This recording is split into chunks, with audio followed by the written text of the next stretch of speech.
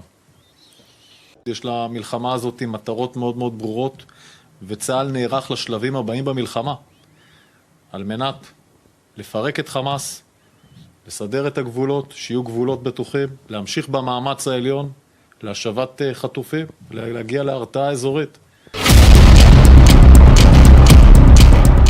वहीं हमास का दावा है कि इजरायल सेना युद्ध विराम को तोड़ रही है और हमास पर हमले कर रही है। हमास के इस दावे में दम नजर आता है, क्योंकि इजरायली सेना का दावा है कि पिछले 10 घंटे की भीषण जंग में हमास के दर्जनों लड़ाके मारे गए हैं। आईडीएफ की मुख्य पैदल सेना इकाइयों में से एक है नाहल ब्रिगेड के सैनिकों ने उत्तरी गाजा के पश्चिम में जबालिया पर भीषण हमला किया। जबालिया में आउटपोस्ट 17 पर आईडीएफ ने हमास लड़ाकों को मारकर कब्जा कर लिया है।